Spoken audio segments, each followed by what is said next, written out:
સર્વને નમસ્કાર, જય શ્રી કૃષ્ણ। આજનો વિડીયો લગ્નમાં ગણેશ માટલીની સ્થાપના કેમ કરવામાં આવે છે। આપણી જે લગ્નની પરંપરા છે, ઘણા લોકોમાં ગણેશ માટલી કરતા હોય છે, ગણેશ માટલી કેટલાકમાં કરતા પણ નથી। પણ રિચ્યુઅલમાં ગણેશ માટલીનો મતલબ એ છે કે આપણે અગાઉ જે દિવસે લગ્ન હોય, જે દિવસ ગ્રહ શાંતિ હોય, એના એક વીક પહેલાં આપણે એક પ્રજાપતિ એટલે કે કુંભારને આપણે નિવેદન કરીએ કે આ દિવસે ગણેશ માટલી લઈને તમે પધારજો। એટલે એને આપણે ગણેશ માટલી લઈને આવવા માટે કહીએ।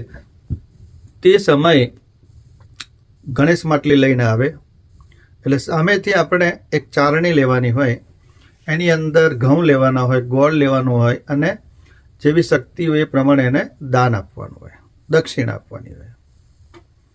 તો એ લઈને 5 બહેનો 7 બહેનો જાય, પછી જે પ્રજાપતિ હોય, કુંભાર હોય, એને તિલક કરવાનું અને માટલીને ચારે બાજુ તિલક કરવાનું અને જે લેવાના હોય, માટલી માથે મૂકવાના હોય, એ છેલ્લે આવે પૂજા કરવા।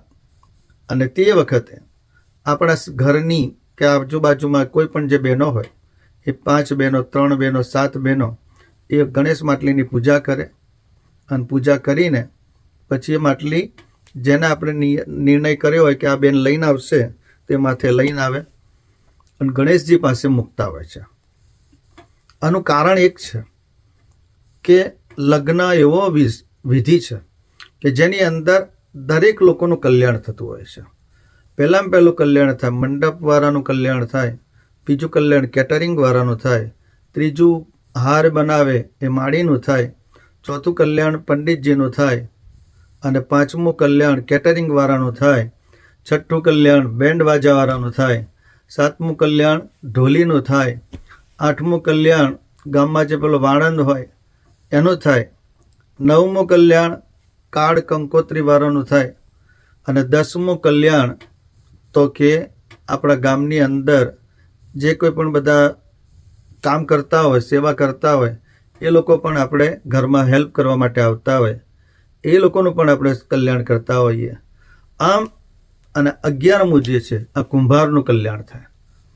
એટલે આ દરેકને કંઈ ને કંઈક મળતું રહે, જે તે વ્યક્તિનો પ્રસંગ હોય અને બધાનું સમાજની અંદર સુખ વધે, કલ્યાણ થાય અને બધા જ પોતાના ધર્મની અંદર રચ્યા પચ્યા રહી, વ્યાપારમાં રચ્યા પચ્યા રહીને આપણે પોતાનું જીવન નિર્વાહ સારી રીતે ચલાવે, એ હેતુથી જ આપણે ગણેશ માટલી આપણે એનું આમંત્રણ કરતા હોય। અને ગણેશ માટલી એટલા માટે મૂકવામાં આવતી હોય કે કોઈ પણ સારું કર્મ કરીએ તો એક માટલી મૂકતા હોય છે। એ માટલી એટલા માટે મૂકીએ કે આપણા ઘરની અંદર બધી વૃદ્ધિ થાય, સમૃદ્ધિ વધે અને જેનું લગ્ન હોય એના ઘરમાં પણ ગણેશજીની કૃપાથી સમૃદ્ધિ વધે અને વૃદ્ધિ થાય, ઉત્તરોત્તર એમના જીવનની અંદર બધા અરમાનો ભગવાન પૂર્ણ કરે। એવી રીતે પણ એક આ પરંપરા રહેલી છે। તો કેટલીક જગ્યાએ ગણેશ માટલી કરતા હોય છે, કેટલીક જગ્યાએ નથી કરતા, પરંતુ જે લોકો કરતા હશે એને ખ્યાલ આવે કે ગણેશ માટલીનું મહત્ત્વ શું છે। તો આપ સર્વને નમસ્કાર।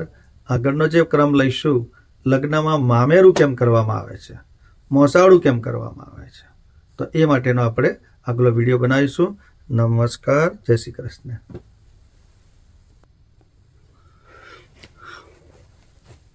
आप सबका नमस्कार, जय श्री राम, जय हनुमान जी। आज का हमारा विषय है बहुत ही उपयोगी, जैसे हनुमान जी।